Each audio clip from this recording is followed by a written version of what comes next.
শরীরের ভেতরে কোনো অসুখ জন্ম নিলে তা বাইরে থেকে বোঝা সম্ভব নয়। বিশেষ করে কিডনিতে সমস্যা তৈরি হলে তা ধরা পড়ে অনেক দেরিতে। অনেক ক্ষেত্রেই এমন হয় যে একটি কিডনি বিকল হয়ে গেলেও কাজ চলতে থাকে অন্যটি দিয়ে, ফলে ক্ষতির আঁচ বাইরে থেকে পাওয়া যায় না। শুধু পাথর জমা নয়, কিডনিতে আরও অনেক ধরনের সমস্যা হতে পারে। সময়ে যদি রোগ ধরা যায় তাহলে ঠিক আছে, দ্রুত চিকিৎসা শুরু করা সম্ভব হয়, তাড়াতাড়ি সুস্থ হয়ে ওঠারও সম্ভাবনা থাকে। কিন্তু সব ক্ষেত্রে তা তো হয় না। বিশেষ করে কিডনি সংক্রান্ত সমস্যার উপসর্গগুলি এতই মৃদু হয় যে কিছু ক্ষেত্রে বুঝে ওঠাও সম্ভব হয় না। কিডনি যে সুস্থ নেই তার কিছু ইঙ্গিত পাওয়া যায়। চলুন তাহলে সেই লক্ষণগুলি কি কি তা জেনে নেওয়া যাক। 1. প্রস্রাবে পরিবর্তন। কিডনির রোগের একটি বড় লক্ষণ হল প্রস্রাবে পরিবর্তন হওয়া। কিডনির সমস্যা হলে প্রস্রাব বেশি হয় বা কম হয়। বিশেষত রাতে এই সমস্যা বাড়ে। প্রস্রাবের রং গাঢ় হয়। অনেক সময় প্রস্রাবের বেগ অনুভব হলেও প্রস্রাব হয় না। 2. প্রস্রাবের সময় ব্যথা। প্রস্রাবের সময় ব্যথা হওয়া কিডনির সমস্যার আরেকটি লক্ষণ।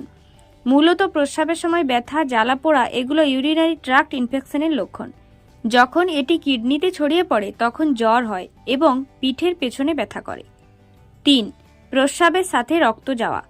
প্রস্রাবের সাথে রক্ত গেলে এটি খুবই ঝুঁকির বিষয়। এমন হলে দ্রুত চিকিৎসকের পরামর্শ নিন। এটি অত্যন্ত গুরুত্বপূর্ণ একটি লক্ষণ। 4. দেহে ফোলাভাব। কিডনি শরীর থেকে বর্জ্য পদার্থ এবং বাড়তি জল বের করে দেয়।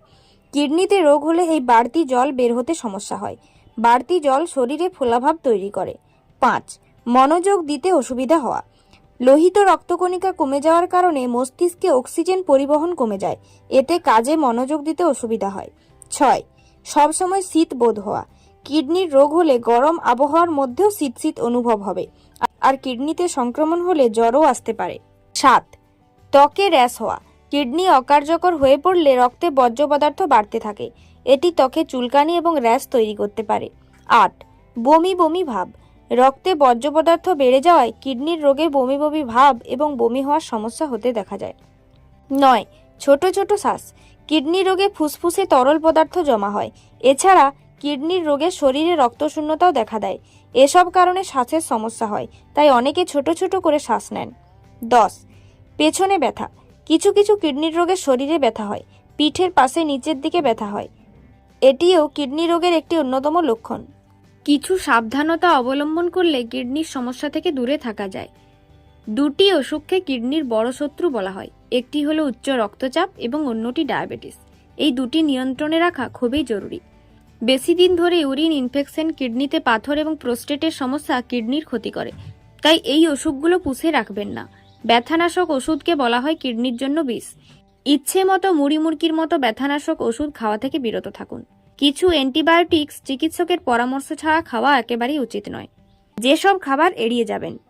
যেসব খাবারে অতিরিক্ত পরিমাণে ভিটামিন সি রয়েছে সেগুলো পরিমিত পরিমাণে খেতে হবে। যেমন খুব বেশি কামরাঙা খেলে বা 1 গ্লাস কামরাঙার জুস খেলে একটি সুস্থ কিডনিও নষ্ট হয়ে যেতে পারে। অনেক ভিটামিন সি রয়েছে বলে অতিরিক্ত আমলকি খাওয়ারও ক্ষতি রয়েছে, তবে ফল হিসেবে ছোট ও অনেকের কাছে এটি বিষাদ মনে হয় বলে এটি খাওয়ার প্রবণতা কম। এছাড়া নিয়মিত শরীরের প্রয়োজনের তুলনায় বেশি ভিটামিন সি খাওয়া, বিশেষ করে অতিরিক্ত সাপ্লিমেন্ট কিডনির ক্ষতি করে। দিনে সর্বোচ্চ 80 থেকে 90 মিলিগ্রাম ভিটামিন সি আমাদের গ্রহণ করার প্রয়োজন। অর্থাৎ আপনি যদি সারাদিনে একটি কমলা লেবু খান তাতেই ঠিক আছে। এছাড়াও অতিরিক্ত পরিমাণে লবণাক্ত খাবার, ধূমপান, অ্যালকোহল এসব এড়িয়ে চলুন। তাই আপনার শরীরে এরকম কোনো লক্ষণ দেখা দিলে শীঘ্রই তার চিকিৎসা করুন।